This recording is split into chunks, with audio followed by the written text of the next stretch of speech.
I've always had a weak heart. Not just physically, I've always been afraid of my own shadow. It was unsurprising when the doctors told me my heart murmur wasn't just a heart murmur. A year of tests, a year of therapy, constant trips to the hospital, and I was finally told that it had all been for nothing. My poor weak heart wouldn't last until Christmas. It's a strange thing being told that you're dying. I didn't come to terms with it at first. I drank and I spent my money. I did reckless, stupid things because I was so damn scared. Then I got the news that a young woman called Laura had been declared brain dead and that I, the lucky chosen one, would be getting a brand new heart a week later. I drove to the hospital slowly, carefully, and readied myself for the ordeal that was to come. As I was laying in bed on the last night, the thoughts of Laura swirled around in my head and it wouldn't leave me alone. It was like her name was in flashing lights every time I closed my eyes. It was wrong, I know it was, but I had to see the woman who was giving me her heart. It didn't feel right not to put a face to the one who was saving my life. I knew her name. I knew what ward she was staying on. I had overheard the two nurses discussing it. I wandered down the meandering hallways until I found what I was looking for, taking my time, making sure I didn't miss any name. I guess I had time on my hands now. In the second to last room, she lay in bed. A woman sat on the bed next to her, holding her hand, and my own weak heart stuttered. "Excuse me." I had no idea what to say to her. "I'm Jenna. I'm the person. I'm having surgery tomorrow," and what I assumed was Laura's mother stood up, and I could tell from the look in her eyes that she knew who I was. "Thank you for visiting. I know it's strange, but a part of her is going to be living on in you. I wanted to meet you." I stood there, helpless and lost for words. Laura's mother beckoned me over. "Please," she said, "don't feel uncomfortable. It's what she would have wanted." I sat on the chair next to Laura. "How did she—" I broke off. It was too awful to ask.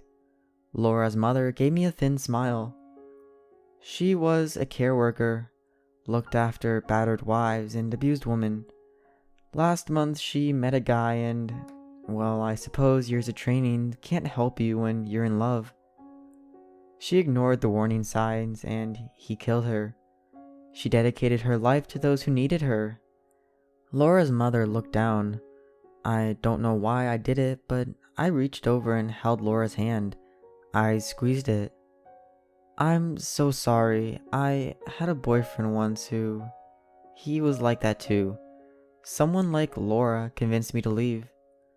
Laura's mother gave me another half smile. I could see the tears in her eyes. Then Laura squeezed my hand. Tightly. She gripped me so hard that her fingernails dug into my skin. I recoiled, a look of horror on my face. Laura's mother looked at me calmly. She squeezes my hand sometimes as well. I think the doctors called it muscle spasms. Either way, there's none of Laura left in there anymore. I looked at the small crescent moons that had just started to bleed on the palm of my hand. The surgery went perfectly. I was wheeled to the recovery suite after it was over and done with. The raised wound on my chest, covered by gauze. It was better if I didn't see it, I thought. I didn't need any more heart issues. I spent the first day doped up on pain medication, eating only a little and sitting up maybe 2 times. It was a long process, they reassured me. Laura's mother came to visit me the day before I was due to leave. Her calm demeanor hadn't wavered, but I could see that she was suffering. She looked 10 years older and her hand shook when she gave me a hug. "When are you going home?" "Tomorrow," I told her. "Please come visit whenever you want." I started to jot down my address for her when, out of the corner of my eye, a flash of blonde disappeared through the doorway. The same brilliant blonde as Laura's hair. "Ow!" I cried out suddenly. It felt like someone had sharply squeezed my hand so hard that it had almost crushed the bones. Laura's mother rushed to my side, a look of concern in her eyes. "What's wrong? Is it your heart?" She stumbled over the last words, coming to terms with what she had just said. I tried to reassure her and said I'd let the doctors know, and she left with a look of worry on her face. When I looked down, a new set of crescent fingernail marks were below the ones that Laura had made. 10 identical bleeding smiles. The taxi ride home was short, and before I knew it, I was back in my own flat. It felt strange to try and slot back into where I had left off. My life had been almost over the last time I had been here. I looked over the mess and cardboard boxes, the remnants of one night where I had tearfully tried to pack and store my belongings so my parents wouldn't have to do it when I died. Laura's heart beat so strongly it felt like it would come out of my chest. It did this all the time, and I realized this was what a healthy heart must feel like. So why couldn't I shake my feeling of unease? That night, I had a dream. Laura was in her hospital bed, but her mother was gone. I could hear my heart, Laura's heart, beating in my eardrums so loudly it was painful. I tried to cover them, but my hands were pinned to my sides. Some unexplainable force was moving me towards the motionless figure of Laura on the bed. Her lips were blue and the window had come open, whipping the blonde hair around her face. I was almost on top of her when her eyes flew open. They were milky white, the eyes of someone dead.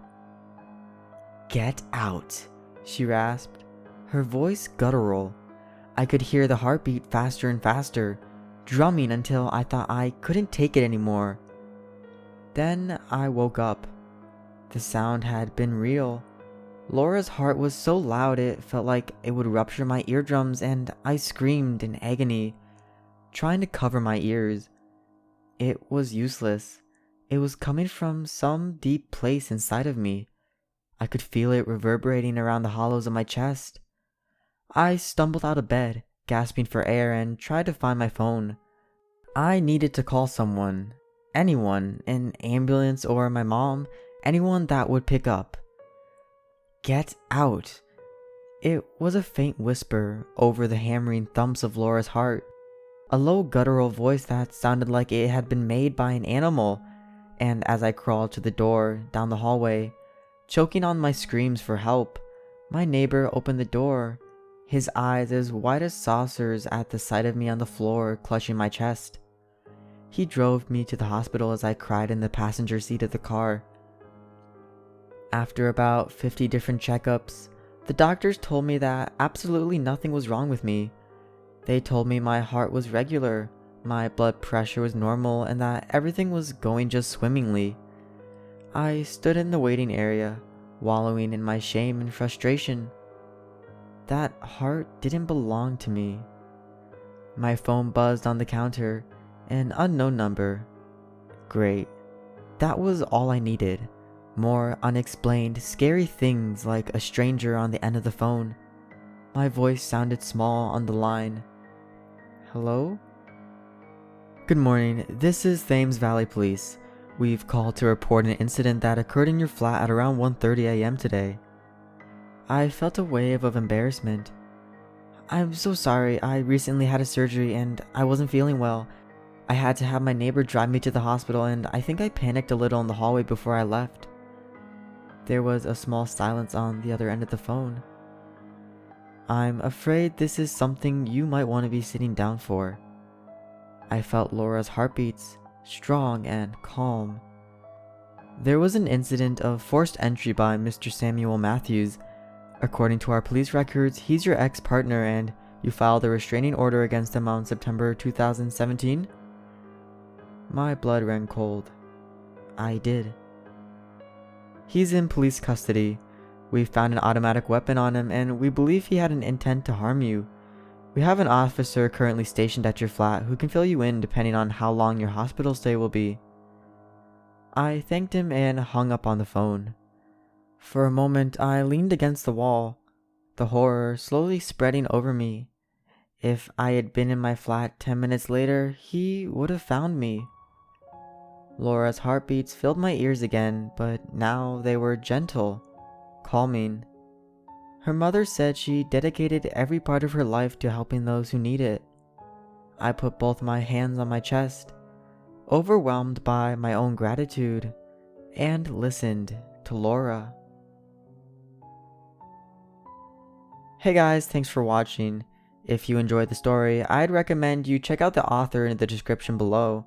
Feel free to subscribe and comment, like and dislike, whatever you feel like. Anyways guys, that's all I have for today, and as always, have a good one.